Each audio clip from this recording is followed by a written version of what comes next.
अब हम बात करने वाले हैं Rob Whittaker versus Paulo Costa की। पर इस फाइट के बारे में बात करूं उससे पहले मैं बात करना चाहता हूं इन दोनों के बारे में। टू बी ऑनेस्ट, अगर आप इन दोनों की रिस्पेक्ट इससे पहले नहीं करते थे ना, तो इस फाइट की बात करने लगेंगे, ठीक है ना। अगर आप में से किसी को लग रहा था ना कि इनका टाइम जाने वाला है, तो इस फाइट के बाद आपको वो लगना बंद हो जाएगा।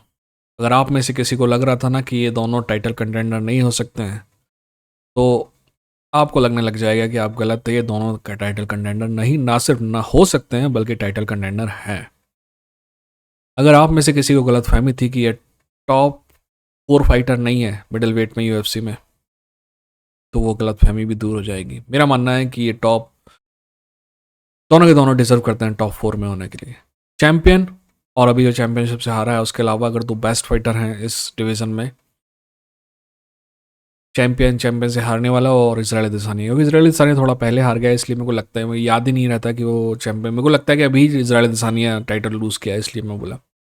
Top 5 Israel Adesanya, Sean Strickland, Du Plessis और के अलावा ये दोनों। To be honest, this was the best fight so far. हम देखते हैं कि एलेक्स वर्सेस इलिया टोपुरिया में क्या होता है, but to be honest this was the great fight of this main event, main card. जैसे ही राउंड 1 चालू हुआ ना, तो साफ साफ नजर आ रहा था दो चीजें। पहली बात, पॉलो कस्टा ज्यादा पावरफुल था, उसकी जो हिट थी रॉबर्ट विटेकर की 1.5 स्ट्राइक के बराबर थी।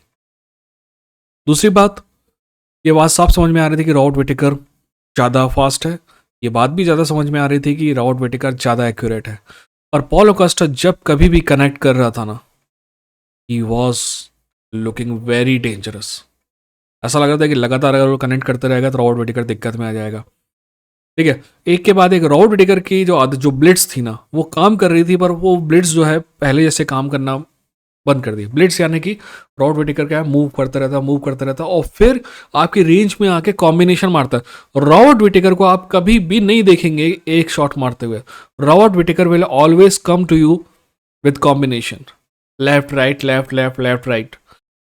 कभी भी ऐसा नहीं होगा कि एक जैब पर पीछे, एक जैब और फिर पीछे, जो कि पॉलो कस्टा कर रहा था। बट पॉलो कस्टा की जो स्ट्राइक्स थी ना, चाहे वो किक थी, पॉलो कस्टा ने बहुत सारी हेड किक ट्राई किया और सारी की सारी रॉबर्ट विटेकर के ब्लॉक करने के बाद भी अच्छा खासा डैमेज कर रही थी वो, राइट।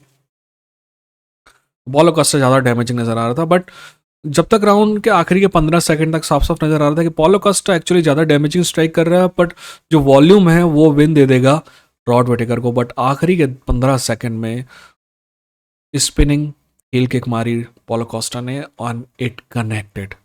और अगर 15 सेकंड और होते राउंड में, तो ये फाइट यहीं खत्म हो जाती और पॉलो कोस्टा जीत जाता। और वो 15 सेकंड नहीं थे, इसलिए फाइट आगे चली। आगे बात करते हैं राउंड 2 की। राउंड 1 जो है आखिरी के समय में चुरा लिया पॉलो कोस्टा ने 10-9। अगला राउंड जो दो है, राउंड नंबर 2 था, एक्चुअली शुरुआत में हल्का सा, बहुत ही हल्का सा इफेक्ट दिख रहा था उस किक का, जो हील किक थी। बट 30 सेकंड के बाद रॉबर्ट विटेकर मेरे ख्याल से पूरी तरह रिकवर कर चुका था और उसकी स्ट्राइकिंग जो है वो बेहतर हो चुकी थी। अब स्ट्राइकिंग करते हुए जो रॉबर्ट विटेकर है, उसकी स्ट्राइक ज़्यादा कनेक्ट कर रही थी, पर पॉलो कस्टा की जो स्ट्राइक थी अभी भी ज़्यादा डैमेजिंग दिख रही थी। और पॉलो कस्टा, और सॉरी, रॉबर्ट विटेकर जो है उसके चेहरे पे खून दुनिया भर में जगह जगह था, तो उस वजह से पॉलो कस्टा जो है ज़्यादा खतरनाक दिख रहा था। अब इसमें एक आई पोक होता है, और आई पोक जज जो रेफरी जो है तुरंत रिकग्नाइज भी कर लेता है और टाइम देता है आपके रॉड विटेकर को। बट रॉड विटेकर टाइम नहीं लेता है और वापस आ जाता है। मेरा उस समय मानना था कि रॉड विटेकर को टाइम लेना चाहिए था, पर मेरे को लगता है कि रॉड विटेकर और उसकी टीम ने सोचा होगा कि अगर वो 5 मिनट लेते हैं, आई पोक साफ साफ था, अगर उनको लगता है, उनको लगा होगा कि अगर ये 5 मिनट लेते हैं तो ये बात जरूर सही है कि रॉड विटेकर रिकवर करेगा, पर पॉलो कोस्टा ज़्यादा रिकवर करेगा, क्योंकि पॉलो कोस्टा को कार्डियो इशू हमेशा से रहते। वैसे इस फाइट में पॉलो कोस्टा का कार्डियो बहुत ही अच्छा था, है ना। वो तीसरे राउंड तक ठीक ठाक था, थकान नज़र आ रही थी बट ठीक ठाक था। खैर, हम वापस से इस समय पे आते हैं जब आईपोक हुआ, तो रॉबर्ट विटेकर, मुझे लग रहा था कि रॉबर्ट विटेकर को टाइम लेना चाहिए, पर मैं समझता हूँ कि एक्चुअली उसने जो किया वो सही किया, क्योंकि अगर वो टाइम लेता तो रॉबर्ट विटेकर तो रिकवर करता ही, और पॉलो कोस्टा ज़्यादा रिकवर करता और ये ज़्यादा बेनिफिशियल होता पॉलो कोस्टा के लिए। तो रॉबर्ट विटेकर ने टाइम नहीं लिया और वापस आया। इस राउंड के बारे में भी मैं यही कहना चाहूँगा कि पॉल कोस्टा एक्चुअली ज़्यादा डैमेजिंग था, बट रॉड विटेकर ज़्यादा एक्यूरेट था और ज़्यादा स्ट्राइक्स उसकी कनेक्ट कर रही थी, और ये राउंड जो है क्लोज था, पर मैंने रॉड विटेकर को दिया। अगर कोई पॉलो कोस्टा को भी देता तो कोई दिक्कत नहीं होती, पर अगर कोई पॉलो कोस्टा को देता तो यहाँ पे पॉलो कोस्टा फाइट जीत जाता। मैंने ये राउंड रॉड विटेकर को दिया। राउंड जो 3 है वो भी लगभग जैसे राउंड 2 के जैसा ही है। रॉबर्ट विटेकर एक्चुअली राउंड 2 से ज़्यादा एग्रेसिव था इस राउंड में, और क्योंकि गार्ड जो हल्के से डाउन हो गए थे पॉलो कोस्टा के, उस वजह से रॉबर्ट विटेकर की जो ब्लिट्स है, जिसके बारे में मैंने बात की थी आपको, वो काम कर रही थी। पर ऐसा नहीं था कि फाइट से आउट था पॉलो कोस्टा। पॉलो कोस्टा भले ही रॉबर्ट के 2 के बाद एक स्ट्राइक मारता, पर बहुत ज़्यादा डैमेजिंग मारता, राइट। पॉलो कोस्टा की जो बॉडी किक्स थी, पॉलो कोस्टा के जो बॉडी शॉट्स थे, इवन जो बॉडी में नी मारी थी, वो काफ़ी डैमेजिंग नजर आ रही थी। मेरे ख्याल से अगर रॉबर्ट विटेकर की जगह कोई और होता तो थोड़ा सा दिक्कत में आ जाता, बट रॉबर्ट विटेकर बहुत टफ है दोस्त। एंड में मैंने वॉल्यूम को देख के और स्ट्राइकिंग को देख के ये बात सही थी कि डैमेजिंग स्ट्राइक ज़्यादा पॉलो कोस्टा की थी, पर जो वॉल्यूम है ना, वो उसको ज़्यादा ही बहुत ज़्यादा तरीके से आउटवे कर रहा था, इसीलिए मैंने ये राउंड भी रॉबर्ट विटेकर को दिया, और मेरा स्कोर हो गया 29-28 रॉबर्ट विटेकर। अब हम जजेस का वेट करें। जजेस ने 29-28 दो जजेस ने रॉबर्ट विटेकर को दिया है। सिंपल है, मुझे भी वही लगा, उनको भी वही लगा, पर एक जज पता नहीं चूतिया कौन सी फाइट देख रहा था, उसने 30-27 दिया रॉबर्ट विटेकर को, जो बिल्कुल डिजर्विंग नहीं है।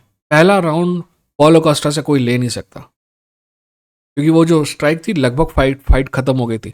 वो अगर पूरे राउंड में सिर्फ इकलौती स्ट्राइक होती ना पॉलो कोस्टा की, तो भी इनफ थी। एनीवेज, पता नहीं यार, टू बी ऑनेस्ट, कभी कभी ना जजिंग देख के एक्चुअली बुरा भी लगता है कि इतने हाई लेवल पे इतनी टुच्ची जजिंग है, पर इनको देख के ना आपको ये भी लगना चाहिए कि ऐसे टुच्चे और ऐसे अनटैलेंटेड लोग इतने ऊपर जाके बैठे हैं, तो आप भी कुछ बन सकते हो, है ना। एनीवेज, ये फाइट रॉबर्ट विटेकर ने जीती, और पहले पॉल कोस्टा की बात कर लेते हैं। पॉल कोस्टा ने 2-3 चीज़ें साबित की। पहली बात, पॉल कोस्टा यार लुक रॉकहोल्ड वाला पॉल कोस्टा तो नहीं है, बहुत फास्ट है पॉल कोस्टा पहले से। दूसरी बात, पॉल कोस्टा की चिन बहुत खतरनाक है। सबसे ज़्यादा डर मुझे इस बात का था कि खतरनाक वेट कट करने के बावजूद भी पॉल कोस्टा कैसे मतलब मैनेज करेगा चिन, पर उसकी चिन बहुत शानदार थी। तीसरा, कार्डियो पॉलो कोस्टा का बेहतर है। जैसे कि मैंने कहा था कि जैसे जैसे फाइट आगे बढ़ती जाएगी, पॉलो कोस्टा कमजोर होते जाएगा, रॉड विटेकर मजबूत हो जाएगा, उसके पक्ष में फाइट जाती जाएगी। मैंने ये पहले ही कहा था कि रॉड विटेकर राउंड 1 देगा किसी को, और राउंड 2-3 जीतेगा, जो हुआ भी। बट मेरा मानना था कि रॉड विटेकर से बहुत ज़्यादा तेजी से फेड होगा पॉलो कोस्टा, जो कि नहीं हुआ। यानी कि पॉलो कोस्टा का कार्डियो बेहतर है, बहुत बेहतर है, और ये कोई अच्छी खबर नहीं है बाकी लोगों के लिए मिडिल वेट में। मेरे ख्याल से पॉल कोस्टा इस फाइट को हारने के बाद भी उसका स्टॉक जो है बिल्कुल भी कम नहीं होगा, और रैंकिंग भी शायद चेंज नहीं होगी, क्योंकि रैंकिंग में ऑलरेडी विटेकर जो है वो आ गया था, है ना। ये हो सकता है कि शायद एनीवेज, रैंकिंग अपन ट्यूसडे को बात करेंगे, क्योंकि रैंकिंग का अलग ही चूतियापा है। विटेकर के बारे में मैं 3 बातें कहना चाहूँ। पहली बात, रॉबर्ट विटेकर को नया गेम प्लान बनाना ज़रूरी है। वो जो ब्लिट्स वाला है ना, वो लंबे समय तक नहीं चलेगा, क्योंकि अब सबने डिकोड कर लिया है ब्लिट्स को, राइट। अपना जो स्ट्राइकिंग है वो रॉबर्ट विटेकर के ब्लिट्स के हिसाब से मैनेज करता है, या वो जैसे कि हमने अभी यहाँ भी देखा। दूसरी बात, Robert Whittaker deserve a title shot. तीसरी बात, शायद रॉबर्ट विटेकर मेरी नज़र में one of the best middleweight of all time है, one of the best middleweight of all time है, पर उसको वो इज्जत नहीं मिल पाएगी शायद, और ये चैनल देगा। खैर, मेरे डिस्क्रिप्शन में एक वीडियो होगा, जाके आप देखिए, उस चैनल को भी सब्सक्राइब करिए, और अगर अच्छा लगा हो तो उस वीडियो को शेयर कीजिएगा। मुझे पता है आपको इस वीडियो को आप शेयर नहीं करने वाले, ठीक है, पर हो सके तो करिएगा इसे भी, पर उसे ज़रूर करिएगा, ठीक है। मिलते हैं अगली वीडियो के साथ मेन इवेंट के। अपना ख्याल रखिए, अपनों का ख्याल रखिए। तो इंडियन फाइट जंग की लड़ेंगे, जीतेंगे।